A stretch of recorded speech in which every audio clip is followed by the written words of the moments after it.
വകുപ്പ് ഔപചാരികമായി ഒപ്പുവെച്ചതോടുകൂടി കേന്ദ്ര സർക്കാരുമായി മാനവശേഷി മന്ത്രാലയവുമായി ധാരണാപത്രത്തിൽ ഒപ്പുവെച്ചതോടുകൂടി ദേശീയ വിദ്യാഭ്യാസ നയം, ആ ദേശീയ വിദ്യാഭ്യാസ നയത്തിൽ കേരളം ശരിയായ ഒരു നിലപാട് ഇപ്പോൾ സ്വീകരിച്ചിരിക്കുന്നുവെന്ന് ജനങ്ങൾക്ക് ബോധ്യമായിരിക്കുകയാണ്. കഴിഞ്ഞ 4 വർഷക്കാലം ദേശീയ വിദ്യാഭ്യാസ നയത്തിൻ്റെ ഭാഗമായിട്ടുള്ള നൂതനമായ പദ്ധതികൾ, പ്രത്യേകിച്ച് നൈപുണ്യ വികസനം, വിദ്യാർത്ഥികൾക്ക് മറ്റ് വിദേശ ഭാഷകളടക്കം പഠിക്കാനുള്ള അവസരങ്ങൾ, പ്രൊഫഷണൽ വിദ്യാഭ്യാസ രംഗത്തും ഉന്നത വിദ്യാഭ്യാസ രംഗത്തും സമൂലമായ ഒട്ടേറെ പരിവർത്തനങ്ങൾ, ലക്ഷക്കണക്കിന് വരുന്ന വിദ്യാർത്ഥികൾക്ക് അതിൻ്റെ പ്രയോജനം ലഭിക്കുമായിരുന്ന ഒരു കാര്യമാണ് 4 വർഷക്കാലം അനാവശ്യമായിട്ടുള്ള വിവാദങ്ങൾ ഉണ്ടാക്കി തെറ്റായ പ്രചരണങ്ങൾ നടത്തി ഇടതുപക്ഷം ഇവിടെ ആ ദേശീയ വിദ്യാഭ്യാസ നയത്തെ തടസ്സപ്പെടുത്തിയത്. കേരളത്തിലെ വിദ്യാർത്ഥികൾക്ക് മറ്റ് സംസ്ഥാനങ്ങളിലെ വിദ്യാർത്ഥികളോടൊപ്പം ഉന്നതമായിട്ടുള്ള പല മത്സര പരീക്ഷകളിലും ലോകത്തിൻ്റെ പല ഭാഗത്തുമുള്ള വിദ്യാർത്ഥികളുമായിട്ട് മത്സരിച്ച് മുന്നോട്ട് പോകാനും പുതിയ അവസരങ്ങൾ ലഭിക്കാനും ഒക്കെയുള്ള ഒരു അവസരമാണ് സർക്കാർ നഷ്ടപ്പെടുത്തിയത്. ബഹുമാനപ്പെട്ട വിദ്യാഭ്യാസ മന്ത്രി ശ്രീ ശിവൻകുട്ടി ദേശീയ വിദ്യാഭ്യാസ നയത്തിൽ ഒരു അപാകവുമില്ല, ഞാൻ മാറിക്കഴിഞ്ഞിരിക്കുന്നു, NEP-യിൽ എന്താണ് കുഴപ്പം എന്ന് പരസ്യമായി സമ്മതിച്ചതിലൂടെ കഴിഞ്ഞ 4 വർഷം ഇത് തടസ്സപ്പെടുത്തിയതിലുള്ള തെറ്റായ കാര്യം ജനങ്ങളോട് തുറന്നു പറയാനും വിദ്യാഭ്യാസ സമൂഹത്തോട് അത് മാപ്പ് പറയാനും ഈ സർക്കാർ തയ്യാറാവണം, വിദ്യാഭ്യാസ മന്ത്രി തയ്യാറാവണം എന്നുള്ളതാണ് ഒരു കാര്യം സൂചിപ്പിക്കാനുള്ളത്. ഗോവിന്ദമാഷ് പറയുന്നത് PM ശ്രീയിൽ ഞങ്ങൾ ഒപ്പിട്ടെങ്കിലും ദേശീയ വിദ്യാഭ്യാസ നയം ഞങ്ങൾ അംഗീകരിക്കില്ല എന്നുള്ളതാണ്. ദേശീയ വിദ്യാഭ്യാസ നയം നടപ്പാവുന്നതിനുള്ള ഏറ്റവും പ്രധാനപ്പെട്ട ഒരു ചവിട്ടുപടിയാണ് PM ശ്രീ പദ്ധതി എന്നുള്ളത് എല്ലാവർക്കും അറിയാം. PM ശ്രീ പദ്ധതി നടപ്പാക്കുന്നു, ഞങ്ങൾ പക്ഷേ കാശ് വാങ്ങിക്കും, കേന്ദ്ര നയങ്ങളൊന്നും ഇവിടെ നടപ്പാക്കില്ല എന്ന് പറയുന്നത് വീണ്ടും ആളുകളെ കബളിപ്പിക്കാനാണ്. മോദി സർക്കാർ ആവിഷ്കരിച്ചിട്ടുള്ള ദേശീയ വിദ്യാഭ്യാസ നയത്തിലെ എല്ലാ വ്യവസ്ഥകളും ഈ സർക്കാരിന് നടപ്പാക്കേണ്ടി വരും. കേരളത്തിൽ അത് നടപ്പാവുക തന്നെ ചെയ്യും. ഇന്ത്യയിലെ ഒട്ടുമിക്ക സംസ്ഥാനങ്ങളും ഇതിനോടകം അത് നടപ്പാക്കിയിട്ടുണ്ട്. ഇവിടെ CPI-യെ പിരികേറ്റി UDF നടത്തുന്ന പ്രചാരണങ്ങളൊക്കെ അടിസ്ഥാനരഹിതമാണ്. കാരണം അവരെ സർക്കാരാണ് ആദ്യം ഇതിലെല്ലാം ഒപ്പിട്ടത്. കർണാടക സർക്കാർ, കോൺഗ്രസ് ഭരിക്കുന്ന സർക്കാർ അധികാരത്തിൽ വന്ന് 1 മാസം കഴിയുമ്പോൾ തന്നെ PM ശ്രീ പദ്ധതി പുതുക്കി. നേരത്തെ ഉണ്ടായിരുന്ന രാജസ്ഥാനിലെ കോൺഗ്രസ് സർക്കാർ, തൊട്ടു മുമ്പ് രാജസ്ഥാനിൽ കോൺഗ്രസ് സർക്കാരായിരുന്നു, അവർ ഈ PM ശ്രീ പദ്ധതി നടപ്പാക്കിയിട്ടുണ്ട്. തെലങ്കാനയിലെ കോൺഗ്രസ് സർക്കാർ PM ശ്രീ നടപ്പാക്കിയിട്ടുണ്ട്. കോൺഗ്രസ് ഭരിക്കുന്ന എല്ലാ സംസ്ഥാനങ്ങളും PM ശ്രീ നടപ്പാക്കിയിട്ടുണ്ട്. ദേശീയ വിദ്യാഭ്യാസ നയം തുടരുന്നുണ്ട്. അതുകൊണ്ട് കേരളത്തിൽ കോൺഗ്രസ് ഇപ്പോൾ ഒരു പ്രചരണം നടത്തുന്നത് ഞങ്ങൾ വന്നാൽ എന്തോ അത്ഭുതം സംഭവിക്കുന്നു, അവർ വന്നാൽ ഇത് നടപ്പാക്കേണ്ടി വരും. കാരണം നമ്മുടെ രാജ്യത്ത് കേരളം ഒരു പ്രത്യേക രാജ്യമാണെന്ന് ആരെങ്കിലും ചിന്തിക്കുന്നുണ്ടെങ്കിൽ അത് ശരിയല്ല എന്നുകൂടി ഇപ്പോൾ ഇത് തെളിഞ്ഞിരിക്കുകയാണ്. കേരളം ഈ രാജ്യത്തിൻ്റെ ഭാഗം തന്നെയാണ്. ഇത് കേരളമാണ്, ഞങ്ങളിതൊന്നും നടപ്പാക്കില്ല, ശരിയായ സമീപനമല്ല. ഇത് നടപ്പാവും, നടപ്പാക്കേണ്ടി വരും. ശിവൻകുട്ടിക്ക് അത് നേരത്തെ മനസ്സിലായി, പിണറായി വിജയൻ ഇപ്പോൾ മനസ്സിലായി എന്ന് വിചാരിക്കുന്നു. ഇത് ഒരു കാരണവശാലും തടസ്സപ്പെടുത്താൻ സാധിക്കില്ല. വളരെ മൗലികമായ മറ്റൊരു ചോദ്യം ആൾക്കാർ ചോദിക്കുന്നത് കരിക്കുലം പരിഷ്കരണത്തിൽ തങ്ങൾക്ക് ഇടപെടാൻ കഴിയുമെന്നുള്ളതാണ്. അതും ഇടപെടാൻ സാധിക്കും. വിദ്യാഭ്യാസം കൺകറന്റ് ലിസ്റ്റിലുള്ളതാണ്. കേന്ദ്രത്തിനും ഇടപെടാം, സംസ്ഥാനത്തിനും ഇടപെടാം. സംസ്ഥാനം ചില കാര്യങ്ങൾ ഇടപെടും, പക്ഷെ കേന്ദ്രവും ചില കാര്യങ്ങൾ ഇടപെടും. അതുകൊണ്ട് കരിക്കുലം പരിഷ്കരണം ഉൾപ്പെടെയുള്ള പല കാര്യങ്ങളിലും കേന്ദ്രത്തിന് അവകാശങ്ങളുണ്ട്, സംസ്ഥാനത്തിനും അവകാശങ്ങളുണ്ട്. അതിനിടയിലൊന്നും ഒരു തരത്തിലും ഒരു കോൺട്രഡിക്ഷൻ ഉണ്ടാവാൻ പോകുന്നില്ല. കേന്ദ്ര സർക്കാർ ദേശീയ വിദ്യാഭ്യാസ നയത്തിലൂടെ എന്തെല്ലാം കാര്യങ്ങളാണ് നടപ്പാക്കാൻ ആഗ്രഹിച്ചത്, തീരുമാനിച്ചത്, ആ കാര്യങ്ങളെല്ലാം കേരളത്തിൽ നടപ്പാവും. ഇത് വളരെ വലിയൊരു ആശയപരമായ വ്യതിയാനമാണ്, നയപരമായ ഒരു വ്യതിയാനമാണ്. ഇടതുപക്ഷം കാലാകാലങ്ങളായി ഈ രാജ്യത്ത് നടത്തിക്കൊണ്ടിരിക്കുന്ന വിനാശകരമായ പ്രചരണങ്ങൾക്കുള്ള മറുപടിയാണ് കേരള ഗവൺമെൻറ് കൊടുത്തിരിക്കുന്നത്. തെറ്റായ പ്രചരണങ്ങൾക്കുള്ള മറുപടിയാണ് കൊടുത്തിരിക്കുന്നത്. അശാസ്ത്രീയമായ കാര്യങ്ങൾ കുട്ടികളെ പഠിപ്പിക്കുന്നു, കുട്ടികളെ ഗോമൂത്രം കുടിപ്പിക്കുന്നു എന്നൊക്കെയുള്ള കള്ളപ്രചരണം ആവർത്തിച്ച് നടത്തിയവർക്ക് ഇപ്പോൾ കാര്യങ്ങൾ ബോധ്യമായി എന്ന് പറയുമ്പോൾ അവരത് തുറന്നു പറയാൻ തയ്യാറാവണം. ഞാൻ പറയട്ടെ. ഇനിയുണ്ട്. കേന്ദ്രം നടപ്പാക്കിയ എല്ലാ പദ്ധതികളും ഇവിടെ നടപ്പായിട്ടുണ്ട് കേരളത്തിൽ. നമ്മളിപ്പോൾ പല കാര്യങ്ങളും പുറകിലേക്ക് നോക്കാത്തത് കൊണ്ടാണ്. ആയുഷ്മാൻ ആരോഗ്യ മന്ദിർ നടപ്പാക്കണമെന്ന് കേന്ദ്രം പറഞ്ഞു. അന്ന് നമ്മുടെ വീണ ജോർജ് പറഞ്ഞത് അത് കയ്യിലങ്ങ് വെച്ചാൽ മതി എന്നാണ്, അതങ്ങ് കയ്യിൽ വെച്ചാൽ മതി എന്നാണ്. അപ്പം ഞാൻ നോക്കുമ്പോൾ എല്ലാ ചുമരിലും ആയുഷ്മാൻ ആരോഗ്യ മന്ദിർ എന്നുണ്ട്. ഇവിടെ പൗരത്വ രജിസ്റ്റർ നടപ്പാക്കില്ലെന്ന് പറഞ്ഞു, നടപ്പായി. നമുക്കറിയാത്തതുകൊണ്ടാണ്.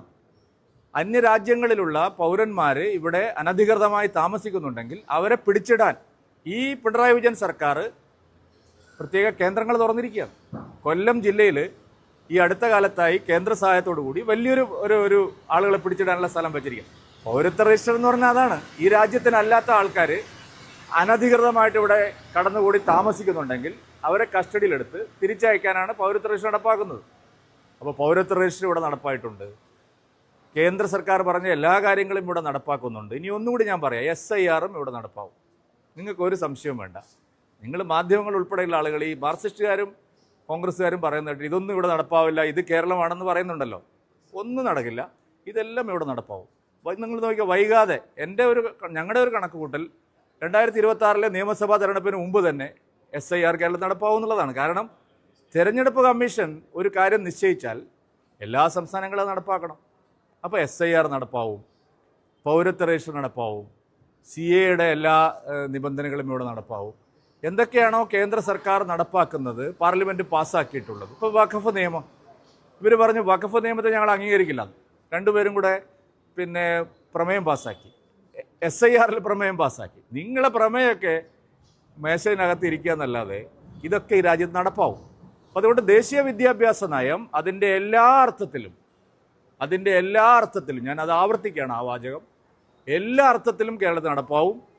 അവിടെ കരിക്കുലം പരിഷ്കരിക്കാൻ ഞങ്ങൾ സമ്മതിക്കില്ല. കേന്ദ്ര സർക്കാർ നടപ്പാക്കിയ പല കാര്യങ്ങളും ഞങ്ങളിവിടെ നടത്തില്ല. ഞങ്ങളൊരു നയം ഒരു അടവ് നയം, പൈസ ഇങ്ങ് വാങ്ങിയെടുക്കാം. പൈസ വാങ്ങിയാൽ ധാരണാപത്രത്തിൽ ഒപ്പിട്ടാൽ അതിൽ പറഞ്ഞ എല്ലാ കാര്യങ്ങളും നടപ്പാവും. അതിലൊരു കാര്യം നമ്മൾ പിണറായി വിജയൻ ഇപ്പോൾ കാര്യങ്ങൾ മനസ്സിലായിട്ടുണ്ടെങ്കിൽ സത്യം അങ്ങ് പറയണം ജനങ്ങളോട്. ഞങ്ങൾ NEP ഇവിടെ നടപ്പാക്കും, അല്ലാതെ ശിവൻകുട്ടിയെ കൊണ്ട് ഞങ്ങൾ പൈസ വാങ്ങാൻ വേണ്ടി മാത്രമാണ്. ഗോവിന്ദ മാഷ് എന്താ പറഞ്ഞത്? എന്തോ ഒരു പ്രത്യേക പദമൊന്നുമില്ല അദ്ദേഹം ഉപയോഗിച്ചു. യമകണ്ഠകാലം എന്തോ ഒരു കാലത്തെ ഞാൻ മറന്നുപോയത്. ഗോവിന്ദ മാഷിക്കും ആ പാർട്ടിക്കും ഇനി യമകണ്ഠകാലമാണ്. അതുകൊണ്ട് അത് ജനങ്ങളെ മേലെ അടിച്ചേൽപ്പിക്കരുത്.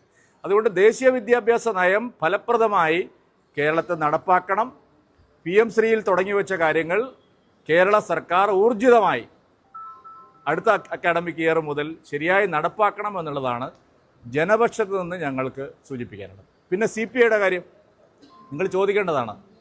CPIയെ പോലെ ഇത്രയും നിലപാടില്ലാത്തൊരു പാർട്ടി ഈ രാജ്യത്ത് വേറെ ഉണ്ടോ?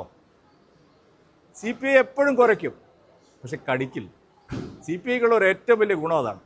CPI കുറയ്ക്കും, കടിക്കില്ല. ബിനോയ് വിശ്വം എന്തെല്ലാം പറഞ്ഞു, ഞാനിപ്പോൾ ആക്ഷേപിച്ച് പറയുന്നതല്ല.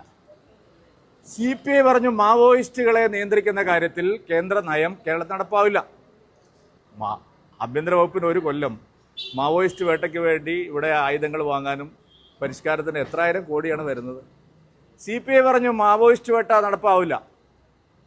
മാവോയിസ്റ്റുകളെ എല്ലാ കൊല്ലവും ഇവിടെ വെടിവെച്ചു കൊല്ലുകയാണ്. CPI പറഞ്ഞു പൂരം കലക്കി ഇപ്പം നടപടിയെടുക്കണം, അജിത് കുമാറിനെ മൂക്കിൽ കയറ്റണം. അജിത് കുമാർ അത് അവിടെ ഇരിക്കുന്നത്, ഒരു മൂക്കിൽ അജിത് കുമാറിനെ കയറ്റിയിട്ടില്ല. CPI എന്തെല്ലാം കാര്യങ്ങളിൽ നിലപാട് പറഞ്ഞിട്ടുണ്ടോ ആ കാര്യങ്ങളെല്ലാം പിണറായി വിജയന്റെ അന്ത്യശാസനത്തിന് അല്ലെങ്കിൽ ഉഗ്രശാസനത്തിന് മുമ്പിൽ മുട്ടുമടക്കുന്ന സമീപനമാണ് ബിനോയ് വിശ്വത്തിനുള്ളത്. കാരണം ബിനോയ് വിശ്വത്തിന്റെ വകുപ്പുകളെല്ലാം നടപ്പാക്കില്ല എന്ന് പറഞ്ഞ് പല കാര്യങ്ങളും നടപ്പാക്കിയിട്ടുണ്ട്. ഇവിടെ ഒറ്റ വൺ ഇന്ത്യ വൺ റേഷൻ, ഇവരാദ്യം ഭയങ്കര എതിർപ്പ് പറഞ്ഞവരാണ്. ഈ സുരക്ഷാ മേഖലയിൽ പല കാര്യങ്ങളും കേന്ദ്ര സർക്കാർ നടപ്പാക്കുന്നതാണ്. ഇപ്പോൾ റേഷൻ അഴിമതി ഇല്ലാതാക്കാൻ കേന്ദ്ര സർക്കാർ പല കാര്യങ്ങളും കൊണ്ടുവന്നു. വളരെ സമഗ്രമായിട്ടുള്ള മാപ്പിംഗ് കൊണ്ടുവന്നു. റേഷൻ കാർഡുകൾ പരിഷ്കരിച്ചു. 1 കിലോ അരി പോലും പാഴായി പോകരുത്, ഒരു ലിറ്റർ മണ്ണെണ്ണ പോലും പാഴായി പോകരുത്, ഗോതമ്പ് പോലും പാഴായി പോകരുത്, അതിലെ ലീക്ക് തടയണം. എല്ലാം കേന്ദ്ര നടപടികളാണ്, പദ്ധതികളാണ്. നിങ്ങൾ ആദ്യം ഈ GR അനിൽ കുറേ ബഹളം വെച്ചു. ഞാനിത് വെറുതെ പറയുന്നതല്ല, മാധ്യമങ്ങൾക്ക് എല്ലാം അറിയുള്ളൂ. CPIയുടെ വകുപ്പ് എല്ലാം അക്ഷരം പ്രതി അണപായി തീർത്ത് കാശും വാങ്ങി പദ്ധതികളെല്ലാം നടപ്പാക്കി. വിദ്യാഭ്യാസ വകുപ്പിൽ കാശും അതുപോലെ പദ്ധതിയും നടപ്പാക്കണ്ട എന്നിവർ പറയുമ്പോൾ ഏത് പദ്ധതിയാണ് കേരളത്തിൽ നടപ്പാവുന്നത്? സംസ്ഥാനത്തിന് എന്ത് പദ്ധതിയാണ് ഇവിടെ ഉള്ളത്? അതും നിങ്ങൾ പറയണമല്ലോ. നിങ്ങൾക്ക് എന്തെങ്കിലും ഒരു ബദൽ പദ്ധതിയുണ്ട്. എന്ത് പദ്ധതിയാണ് ഉള്ളത്? ഉച്ചക്കഞ്ഞി കൊടുക്കാൻ കാശില്ല. അത് ഞാൻ പറയുന്ന രാഷ്ട്രീയ ആരോപണമല്ല. രക്ഷിതാക്കളും അധ്യാപകരും കുടുങ്ങിയിരിക്കുകയാണ്. PTA ഓടി ഒളിക്കുകയാണ്. പ്രധാന അധ്യാപകർ ഞങ്ങൾക്ക് ഈ തസ്തിക വേണ്ടെന്ന് പറയുകയാണ്. കാരണം കുട്ടികൾക്ക് ഉച്ചക്കഞ്ഞി കൊടുക്കണമെങ്കിൽ ഇയാൾ എഴുതി കൊടുത്ത് ഒരു ആഴ്ചയിൽ ഒരു ബിരിയാണി കൊടുക്കണം. എവിടുന്ന് കൊടുക്കാൻ? അരിയും പയറും കൊടുക്കാനില്ല, ഉള്ളത് കേന്ദ്രം കൊടുക്കുന്നതാണ്. അപ്പോൾ സംസ്ഥാനം വിദ്യാഭ്യാസ മേഖലയിൽ നട്ടം തിരിയാണ് എല്ലാ മേഖലകളിലും. അപ്പോൾ കേന്ദ്രം കൈയച്ച് സഹായിക്കുകയാണ്. അപ്പോൾ ഈ പദ്ധതികളൊക്കെ ശരിയായി നടപ്പാക്കണം. അതുകൊണ്ട് ഇനിയും നിങ്ങൾ ഈ ഇരട്ടത്താപ്പ് കാണിക്കരുത്, ഹിപ്പോക്രസി കാണിക്കരുത്. കാരണം എന്താ അറിയാം, സത്യം അങ്ങ് പറയണം. കോൺഗ്രസ്സുകാർ സമർത്ഥന്മാരാണ്. അവരവരുടെ സർക്കാരൊക്കെ എല്ലാ സംസ്ഥാനങ്ങളിലും ഒപ്പിട്ട് കാശും വാങ്ങി പരിപാടി നടപ്പാക്കി. കേരളത്തിൽ KSUക്കാരെ കൊണ്ടും യൂത്ത് കോൺഗ്രസ്സുകാരെ കൊണ്ടും സമരം ചെയ്യുകയാണ്. CPI ഇന്ത്യ മുന്നണിയുടെ ഭാഗമല്ലേ? ഇവിടെ മാത്രം എന്താ ബഹളം? ഇന്ത്യ മുന്നണിയുടെ ഭാഗമായിട്ടുള്ള CPI, ഇന്ത്യ മുന്നണിയിലെ പ്രമുഖ കക്ഷി കോൺഗ്രസ് അല്ലേ? കോൺഗ്രസിന് അത്രയും ശക്തി CPM-ന് ഇല്ലല്ലോ. അപ്പോൾ CPM-മായി ചേർന്ന് നടപ്പാക്കാൻ പറ്റില്ല, കോൺഗ്രസുമായി ചേർന്ന് ഇന്ത്യ മുന്നണിക്ക് നടപ്പാക്കാം. ഇതെന്ത് നയമാണ്? അപ്പോൾ ഇതൊരു ശരിയായ സമീപനമല്ല. പരിഹാസ്യ കഥാപാത്രമായിക്കൊണ്ടിരിക്കുകയാണ് ശ്രീ ബിനോയ് വിശ്വവും CPI-യും. അത് പറയാതിരിക്കാൻ നിർവാഹമില്ല. പരിഹാസ്യ കഥാപാത്രമായിക്കൊണ്ടിരിക്കുകയാണ്. എന്തിനാ ബിനോയ് വിശ്വം ഈ നാടകം കളിക്കുന്നത്? ഇപ്പോൾ ശിവൻകുട്ടി വിളിച്ച് ഒരു ചർച്ച നടത്തിക്കൊണ്ടിരിക്കുകയാണ്. ഒപ്പിട്ട് കഴിഞ്ഞിട്ട് ഇനി എന്തോ ചർച്ച ചെയ്യാനാണ്? എന്ത് ചർച്ച ചെയ്യാനാണ്? ഞാൻ അറിയാത്തോണ്ട് ചോദിക്കുക, ആരുടെ തലച്ചോറിനെയാണ് നിങ്ങൾ കളിയാക്കുന്നത്? ഒരു പദ്ധതിയിൽ ഒപ്പിട്ട് കഴിഞ്ഞാൽ പിന്നെ എന്താ ചർച്ച ചെയ്യാനുള്ളത്? മേശയ്ക്ക് ചുറ്റിയിരുന്ന് ഇനിയിപ്പോൾ പരിഹരിക്കാമെന്ന് ശിവൻകുട്ടി പറഞ്ഞാൽ എന്ത് പരിഹരിക്കാൻ? MOU ഒപ്പിട്ടു, ഇനി മാറാൻ പറ്റില്ല. മാറിയാൽ പ്രത്യാഘാതം ഉണ്ടാവും അതിൻ്റെ.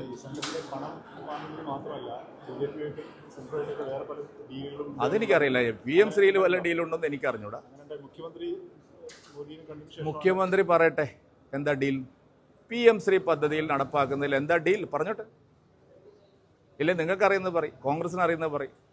ഇത് നടപ്പാക്കാൻ വൈകിയതിൻ്റെ കുറ്റം മുഖ്യമന്ത്രിക്കും വിദ്യാഭ്യാസ മന്ത്രിക്കുമാണ്. കുട്ടികൾ കിട്ടേണ്ട ആനുകൂല്യങ്ങൾ ഇല്ലാതായി. നോക്കൂ, 25 കൊല്ലം മുമ്പ് നമ്മൾ അറിയേണ്ട കാര്യമാണ്.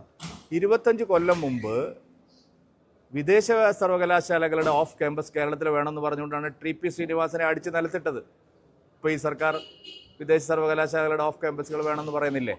അപ്പോൾ 25 കൊല്ലം നമ്മളെ കുട്ടികൾ വിസ എടുത്ത് പണം ചെലവഴിച്ച് കോടിക്കണക്കിന് രൂപ, ലക്ഷക്കണക്കിന് രൂപ ചെലവഴിച്ച് നമ്മളെ കുട്ടികൾ വിദേശത്ത് പോയി പഠിക്കുന്നു. അപ്പോൾ ഇവിടെ അവർക്ക് ക്യാമ്പസ് വരുന്നു. അതിപ്പോൾ വലിയൊരു അനീതിയാണ്. ചരിത്രത്തോട് ചെയ്യുന്ന, പുതിയ തലമുറയോട് ചെയ്യുന്ന വലിയൊരു അനീതിയാണ് ഈ കാര്യം. മുഖ്യമന്ത്രി ഡൽഹി പോകുന്നതിന് ഞാൻ എന്ത് ചെയ്യാനാണ്? അല്ലാതെ മുഖ്യമന്ത്രി അല്ല, അതിന് ഇവിടെ സാർ അറിയില്ല, ഇവിടെ രാജഭരണല്ലെന്ന്. ഇവിടെ രാജഭരണല്ലേ, ജനാധിപത്യ ഭരണമാണോ? അല്ല, ഞാൻ ചോദിക്കുന്നത് കേരളത്തിൽ രാജഭരണമാണ്. നിങ്ങൾ അതിനെപ്പറ്റി പറയേ. സ്വന്തം മന്ത്രിമാരോട് പറയാത്തതിന് ഞങ്ങൾ എന്തിനാണ് ആക്ഷേപിക്കുന്നത്? എൻ്റെ ചോദ്യമാണ്. സ്വന്തം മന്ത്രിസഭയിൽ ഈ കാര്യം പറയേണ്ടത് ഞങ്ങളല്ലല്ലോ, അവരല്ലേ? അല്ലെങ്കിൽ കേന്ദ്ര സർക്കാർ അല്ലല്ലോ പറയേണ്ടത്. കേന്ദ്ര സർക്കാർ ഒപ്പിടുമ്പോൾ നീ GR അനിലിനോട് പറഞ്ഞോ, രാജനോട് പറഞ്ഞോ എന്ന് ചോദിക്കില്ലല്ലോ. അല്ല പിന്നെന്താണ്? അല്ല, എന്തിനാ അതിൻ്റെ ആവശ്യം? നേരെ ഒപ്പിടാലോ. ഞാനും അതിനെ ചോദിക്കുന്നത്, നേരെ ഒപ്പിടാലോ. സംശയിക്കുന്നത് എന്തിനാണ്? ഞങ്ങൾക്ക് എന്തായാലും ഉള്ളതെന്ന് ഞങ്ങളിത് അപ്പോഴേ പറയുന്നത്. ഇപ്പോഴും ഞങ്ങളുടെ നിലപാട് മാറ്റിയിട്ടില്ലല്ലോ. കൂടെ താല്പര്യമൊന്നുമില്ല, കാശിന്റെ ബുദ്ധിമുട്ടാണെന്നാണ് ഇവർ പറയുന്നത്. ഇത് നടപ്പാക്കാതിരിക്കാൻ പറ്റില്ലെന്ന്. ഇതൊക്കെ നടപ്പാവും. ഇപ്പോൾ വഖഫ് നിയമം നടപ്പാക്കില്ലെന്ന് പറഞ്ഞാൽ എന്താ? കേരളം വേറെ രാജ്യമാണ്. തമിഴ്നാട് ഇപ്പൊ പൊളിയുന്നേ. അവര് പൊളിഞ്ഞ് പാളീസായിട്ട് അവർ നടപ്പാക്കേണ്ടി വരും. അല്ല, തമിഴ്നാടിനെയും ബംഗാളിനെയും ഇരുട്ടിൽ നിർത്തിയെന്നാണ് ഇവർ പറയുന്നത്. ആര്? CPM-മാര്. ഇവർ സമർത്ഥന്മാരാ. ഇവർക്ക് മനസ്സിലായി തമിഴ്നാടിനും ബംഗാളിനും കൈ കാശുണ്ട്, കുറച്ചു കാലം കൂടി പിടിച്ചേക്കാൻ പറ്റും. ആ കോടതിയൊന്നും അംഗീകരിക്കില്ല. രാജ്യം നടപ്പാക്കിയ ഒരു നിയമം ഒരു സംസ്ഥാനം മാത്രം നടപ്പാവില്ല എന്ന് പറഞ്ഞാൽ പിന്നെ നമ്മൾ വേറെ ആണെന്ന് വിചാരിക്കേണ്ടി വരില്ലേ? ഒരു കോടതിയിൽ നിൽക്കില്ല.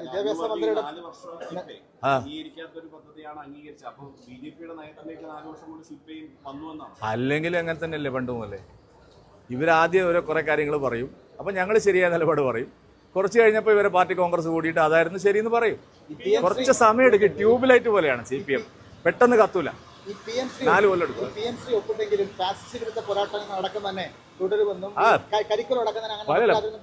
പോരാട്ടം തുടരുമായിരിക്കും. അതിപ്പോ നമുക്കൊന്നും ചെയ്യാൻ പറ്റില്ലല്ലോ. പോരാട്ടം തുടർന്നോട്ടെ, കാര്യങ്ങൾ കരിക്കുലം പരിഷ്കരണമൊക്കെ നടക്കും. തന്ത്രം എന്ന് പറയുന്നത് അവിടെ ഇരിക്കുന്ന ഒരു പൊട്ടന്മാരാണോ? ആണല്ലോ, ജനങ്ങൾക്കിടയിൽ പ്രചരണം അല്ലേ. PM ശ്രീ പദ്ധതിയുടെ കാര്യത്തിൽ ഞങ്ങൾ പറഞ്ഞതായിരുന്നു ശരി. കോൺഗ്രസ് ഗവൺമെന്റുകളെല്ലാം ഒപ്പിട്ടു. ഇപ്പോൾ ഒപ്പിടാത്ത പിണറായി വിജയനും ഒപ്പിട്ടു. ഒരു സമ്മർദ്ദം ചെലുത്തിയിട്ടില്ലല്ലോ. സമ്മർദ്ദം നിങ്ങൾക്ക് വേണം ഒപ്പിട്ടത്. ഞാൻ പറഞ്ഞു, CPIയുടെ എതിർപ്പ് കുരയ്ക്കും, കടിക്കില്ല. CPI എപ്പോഴും കുറച്ചുകൊണ്ടേയിരിക്കും, കടിക്കില്ല. അങ്ങനെയുള്ള ജനസുകളുണ്ട്. കടിക്കുന്നവരധികം കുറയ്ക്കില്ല. കാരണം എന്താ പറയുക, ഈ 4 മന്ത്രിമാരെ അവിടെ നിന്ന് രാജിവെപ്പിക്കാൻ ഇയാൾക്ക് കഴിയുമോ? 4 മന്ത്രിമാർ ഇയാൾ പറഞ്ഞ കേൾക്കൂല. GR അനിലും രാജനും മറ്റേ പ്രസാദും മറ്റേ ചിഞ്ചുറാണിയും ബിനോയ് വിശ്വം അല്ല ഏത് സെക്രട്ടേറിയറ്റ് പറഞ്ഞാലും കേൾക്കൂല. അവരുടെ വകുപ്പിൽ നടക്കുന്ന അഴിമതി എന്താണെന്നാണ് നിങ്ങൾ വിചാരിച്ചത്? നിങ്ങൾ റവന്യൂ വകുപ്പിലൊക്കെ ഇപ്പോൾ വളരെ നല്ല കാര്യങ്ങളാണ് നടക്കുന്നത് വിചാരിച്ചു. ഭൂലോക അഴിമതിയാണ് അവിടെയൊക്കെ നടക്കുന്നത്. ഒന്നാം തരം അഴിമതിയാണ് അവരുടെ വകുപ്പിലെല്ലാം നടക്കുന്നത്. അതുകൊണ്ട് അവരാരും തന്നെ ബിനോയ് വിശ്വം പറഞ്ഞാൽ കേൾക്കില്ല. ഒരു മന്ത്രിയും രാജിവെക്കില്ല. ബിനോയ് വിശ്വത്തിന് തൻ്റെ നിലപാട് അന്തസ്സുള്ള നിലപാടായിരുന്നെങ്കിൽ ഒരു 2 പ്രാവശ്യമെങ്കിലും 2 മാസത്തേക്കെങ്കിലും ഈ മന്ത്രിമാരെ രാജിവെപ്പിക്കാൻ പുള്ളി കഴിയുമോ? കഴിയില്ല. അപ്പോൾ ആ പാർട്ടിക്ക് യാതൊരു നിലവാരവും കേരളത്തിലില്ല. അല്ല, ഇത് കഴിഞ്ഞിട്ട് മതി. വേറെ ശബരിമല വിഷയം എങ്ങനെ മറയുന്നത്? ശബരിമല വിഷയം ഒന്നും മറയില്ല. അത് ശക്തമായിട്ട് മുമ്പോട്ട് പോവുകയാണ്. ആ കാര്യത്തിൽ അവസാനത്തെ ഗൂഢാലോചനയിലെ കുറ്റവാളിയെ പോലും നിയമത്തിന് മുമ്പിൽ കൊണ്ടുവരുന്നത് വരെ ആ വിഷയം തുടരും. പറഞ്ഞു ഞാൻ സെക്രട്ടേറിയറ്റ് ഉപരോധത്തിൽ പങ്കെടുക്കില്ല എന്നുള്ള കാര്യം ഇത് നിശ്ചയിച്ച ദിവസം തന്നെ അറിയിക്കേണ്ടവർ അറിയിച്ചിട്ടുണ്ട്. നിങ്ങൾ എന്ത് ചോദ്യമാണ് ചോദിക്കുന്നത്? ഞാൻ പറയട്ടെ. ഒരു കാര്യം നിങ്ങൾ മനസ്സിലാക്കണം. ഞങ്ങൾക്കൊക്കെ അതിൻ്റെതായിട്ടുള്ള ഒരു ഇന്റഗ്രിറ്റി ഉണ്ട്. കഴിഞ്ഞ 5.5 വർഷം പാർട്ടിയുടെ സംസ്ഥാന അധ്യക്ഷനായിരുന്ന ഒരാളോടാണ് നിങ്ങൾ ചോദിക്കുന്നത് പാർട്ടിയുടെ സമരം ഞാൻ ബഹിഷ്കരിക്കും. എന്ത് ചോദ്യമാണിത്? എന്താണ് നിങ്ങൾ ചോദിക്കുന്നത്? നിങ്ങൾ എന്താണ് മനസ്സിലാക്കിയത്? നിങ്ങൾ എന്താണ് നിങ്ങളൊരു ഞങ്ങളെക്കുറിച്ച് മനസ്സിലാക്കിയിരിക്കുന്നത്? നിങ്ങൾ ഈ വാർത്തകൾ, ഞാൻ പറയട്ടെ, ഈ വാർത്തകളെ കൊടുക്കുന്നതിന് മുമ്പ് സാധാരണഗതി എന്നെ ഒരുപാട് പത്രക്കാർ ചോദിച്ചു. അവരാരും കൊടുത്തത് ഞാൻ വിചാരിക്കുന്നില്ല. എന്നെ വിളിച്ച് ഈ കാര്യങ്ങൾ ചോദിച്ചു പ്രധാനപ്പെട്ട ചില മാധ്യമങ്ങൾ. ഞാൻ അവരോട് പറഞ്ഞു, ഞാൻ ഈ സെക്രട്ടേറിയറ്റ് ഉപരോധത്തിൽ ഞാൻ ഉണ്ടാവില്ല എന്നുള്ള കാര്യം ഞാൻ നേരത്തെ തന്നെ പറഞ്ഞിട്ടുണ്ട്. ഞാൻ മാത്രമല്ല, CKP ഇല്ല, VM ഇല്ല, രാംപിള്ള സാറില്ല, രാജേട്ടനില്ല. ഇതൊന്നും നിങ്ങൾക്ക് ചോദ്യമല്ല. ഇപ്പൊ എന്നെ എവിടെ കാണുമ്പോഴും നിങ്ങൾ ചോദിക്കുന്നത് ഇല്ല. V മുരളീധരനെയും K സുരേന്ദ്രനെയും നിങ്ങൾ ഒരുമിച്ച് കെട്ടണ്ട. അങ്ങനെ നിങ്ങളങ്ങനെ ചില ആളുകളെ ചേർത്ത് പിടിക്കണ്ട. V മുരളീധരനും രാജീവ് ചന്ദ്രശേഖരും K സുരേന്ദ്രനും കൃഷ്ണദാസും കുമ്മനും ഒക്കെ അങ്ങനെ ചേർത്ത് ചോദിക്കുക. അല്ലാതെ ഞാനും V മുരളീധരനും മാത്രം അതൊന്നുമില്ല. ഞങ്ങൾ ഈ കാര്യത്തിൽ നേതൃയോഗം അല്ല ഇന്നലെ നടന്നത് ജില്ലാ പ്രസിഡന്റുമാരുടെയും പ്രഭാരിമാരുടെയും ഒരു അവലോകന യോഗമാണ്. ആ യോഗത്തിൽ മുൻ പ്രസിഡന്റുമാർ പങ്കെടുക്കേണ്ടതില്ല. നിങ്ങൾ വെറുതെ ഈ വാർത്ത കൊടുത്തു കഴിഞ്ഞാൽ അല്ലെ, ഞാൻ പറഞ്ഞല്ല, BJP CPM പോലെയോ കോൺഗ്രസ് പോലെയോ അല്ല. ഞങ്ങൾക്ക് അഭിപ്രായങ്ങളുണ്ടെങ്കിൽ ഞങ്ങളത് പറയേണ്ട സ്ഥലത്ത് പറയും. അല്ലാതെ യോഗം ബഹിഷ്കരിക്കുക എന്നിട്ട് മാധ്യമങ്ങളിൽ അത് പറയുക, അത് ഞങ്ങൾക്കില്ല. കഴിഞ്ഞ 5 കൊല്ലം നിങ്ങൾ എന്നെ ശരിയായ നിലയിൽ സഹായിച്ചു. ഇപ്പോൾ നിങ്ങൾ കാണിക്കുന്ന സ്നേഹത്തിന് ഞാൻ പ്രത്യേകം നന്ദി കുട്ടൻ നായരോട് പ്രത്യേകിച്ചും ഞാൻ അറിയിക്കുകയാണ്. ശരി.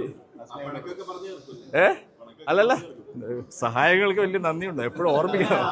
ശരി, നമുക്ക് വെറുതെ ഗൗരവമായ വിഷയങ്ങൾ ചർച്ച ചെയ്യുമ്പോൾ LDF കൺവീനർ പറഞ്ഞിട്ടുണ്ട്, ഇപ്പോൾ CPI ഉന്നയിക്കുന്ന ആവശ്യങ്ങൾ ന്യായമാണ്, അതുകൊണ്ട് LDF ഈ PM ശ്രീ കരാറിന്റെ വ്യവസ്ഥകൾ പരിശോധിക്കും. അതിന് LDF കൺവീനർക്ക് അവിടെ വല്ല അധികാരമുണ്ടോ? എൻ്റെ അടുത്ത സുഹൃത്തും വളരെ വേണ്ടപ്പെട്ട ആളാണ് TP രാമകൃഷ്ണൻ, നല്ല മനുഷ്യനാണ്. അയാൾ ആരെങ്കിലും മൈൻഡ് ചെയ്യുന്നുണ്ടോ? LDF കൺവീനർ ഇത് ഏഷ്യാനെറ്റിലൂടെയോ മനോരമയിലൂടെയോ നിങ്ങൾ റിപ്പോർട്ടറിലൂടെയോ അറിഞ്ഞതാണ്.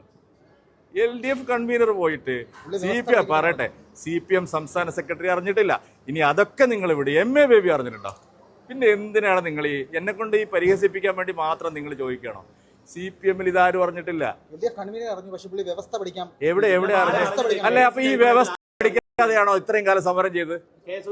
ഇന്നലെ ഞാൻ പറയട്ടെ, ശിവൻകുട്ടി ഇന്നലെ എല്ലാം എടുത്തിട്ട് കൊടുത്തു, എന്താ കുഴപ്പമെന്ന് ചോദിച്ചു. അപ്പൊ ഇതുവരെ വായിച്ചു നോക്കാതെയല്ലേ ഇത്രയും കാലം സമരം ചെയ്ത്? അതുകൊണ്ട് LDF പൊളിഞ്ഞ് പാപ്പരായില്ലേ? ആശയ പാപ്പരത്വത്തിന്റെ ആ ഉത്തുംഗ ശൃംഗത്തിലാണ് ഇപ്പൊ നിൽക്കുന്നത്. പൊളിഞ്ഞ് പാപ്പര. പിണറായി വിജയനും ശിവൻകുട്ടി അല്ലാതെ വേറെ ആരും അറിയും? വേറെ ആരും അറിയില്ല. MA ബേബി അറിയില്ല. പാവം പുള്ളിക്ക് എന്താ പ്രശ്നം? CPMന്റെ അഖിലേന്ത്യാ പാർട്ടി നടക്കണമെങ്കിൽ ഇവിടെ പിണറായി വിജയന്റെ സഹായം വേണം. നിങ്ങൾക്ക് അറിയുന്നല്ലേ? അതുകൊണ്ട് അതൊന്നും പറയണ്ട. അതെല്ലാം ഇവിടെ രാജഭരണമാണ് എന്നുള്ള അഭിപ്രായം തന്നെയാണ് എനിക്കുള്ളത്. അല്ലെങ്കിൽ എപ്പോഴാണ് നോക്കൂത്തിയല്ലാത്തത്? കഴിഞ്ഞ ആഴ്ച MA ബേബി ഒരു ചോദ്യത്തിന് ഉത്തരം പറഞ്ഞു. 5 മിനിറ്റിൽ തിരുത്തി പറയേണ്ടി വന്നു. ഉഗ്രശാസനം വന്നു. ഇവിടെ ജനാധിപത്യ ഭരണമല്ല, ഇവിടെ രാജഭരണമാണ്. അത് നമ്മൾ മറക്കരുത്. നമ്മൾക്ക് എന്താ, നിങ്ങളുടെ കരാറല്ല ദീപക്, ഇത് രാജ്യത്തിന്റെ കരാറാണ്. അല്ല, ഞങ്ങൾക്ക് എന്ത് കരാറ്? ഞങ്ങളെ പാർട്ടിക്കാർ നടത്തുന്ന കരാറാണോ? ദേശീയ വിദ്യാഭ്യാസ നയം നടപ്പാവുമല്ലോ. നിങ്ങൾ VD സാവർക്കർ രാജ്യദ്രോഹി എന്ന് പറയുന്നു, ശരിയല്ല. എത്രയോ പതിറ്റാണ്ടുകൾ ആൻഡമാനിൽ തടവിൽ കഴിഞ്ഞ VD സാവർക്കറെ നിങ്ങളില്ലാത്ത കാര്യങ്ങൾ പറഞ്ഞ് ദ്രോഹിക്കുന്നു. ഞങ്ങൾ പഠിപ്പിക്കും. ഇനി ഒന്നുകൂടി ഞാൻ പറയാം, ഡോക്ടർ ഹെഡ്ഗേവാർ, പണ്ഡിറ്റ് ദീൻദയാൽ ഉപാധ്യായ, അവരൊക്കെ പാഠ്യപദ്ധതിയുടെ ഭാഗമാവുന്നു. കോൺഗ്രസ് തമസ്കരിച്ച എല്ലാ ചരിത്രവും ശരിയായ നിലയിൽ കുട്ടികളെ പഠിപ്പിക്കണം. നിങ്ങളെന്ത് വിചാരിച്ച് ഈ നെഹ്റുവിൻ്റെയും ഈ പിന്നെ ഇന്ദിരാഗാന്ധിയുടെയും മാത്രം ചരിത്രം പഠിച്ചാൽ മതി എന്നാണോ? കാര്യങ്ങളെല്ലാം ശരിയായ നിലയിൽ പഠിക്കണം. അതിനുള്ള സംവിധാനങ്ങളുണ്ടാവും. ഇഷ്ടമല്ലാത്തതിൽ പഠിക്കണ്ട, വളച്ചൊടിക്കില്ല. ശരിയായ ചരിത്രം കുട്ടികളെ പഠിപ്പിക്കണം. അത് ന്യായമായിട്ടുള്ള കാര്യമാണ്. അതിനല്ലേ ഞങ്ങൾക്ക് ഇത്രയും മാൻഡേറ്റ് തന്നിരിക്കുന്നത്. ഞങ്ങൾ താഴെ ഇറക്കിക്കോളൂ, ദേശീയ വിദ്യാഭ്യാസ നയം മാറ്റിക്കോളൂ. നിങ്ങൾ ആലോചിക്കണേ, എത്ര വിദ്യാഭ്യാസ കമ്മീഷനുകൾ വന്നു. ഈ കരാർ ഒപ്പിട്ടതിനെ നിങ്ങൾ സ്വാഗതം ചെയ്യാതെ അതിനെ പോലും നിങ്ങൾ പരിഹസിച്ചു. ഇല്ല, പരിഹസിച്ചില്ല. അത് ദീപക് വൈകി വന്നോണ്ടാ ഞാൻ എന്തെങ്കിലും പരിഹസിച്ചു? ഞാൻ പറഞ്ഞ ഒറ്റ പോയിന്റേ ഉള്ളൂ, 4 കൊല്ലം ഇത് തടഞ്ഞു വെച്ചത് തെറ്റായിപ്പോയി എന്നും ജനങ്ങളോട് മാപ്പ് പറയണമെന്ന് ഞാൻ പറഞ്ഞിട്ടുണ്ട്. ഞാൻ പരിഹസിച്ചില്ല. നിങ്ങളുടെ ചോദ്യങ്ങൾക്കാണ് ഞാൻ ഉത്തരം പറഞ്ഞത്. TP രാമകൃഷ്ണൻ എന്താ അങ്ങനെ പറഞ്ഞത്, പിന്നെ യമകണ്ഠ കാലമാണെന്ന് ഗോവിന്ദ മാഷ് പറഞ്ഞു, അതൊക്കെ നിങ്ങൾ പറഞ്ഞാണ് ഞാൻ പറഞ്ഞത്. എനിക്കതിലൊന്നും ഒരു അഭിപ്രായമില്ല. നിങ്ങൾ എന്തുവേണേ ആയിക്കോളൂ. ശരി, താങ്ക് യു.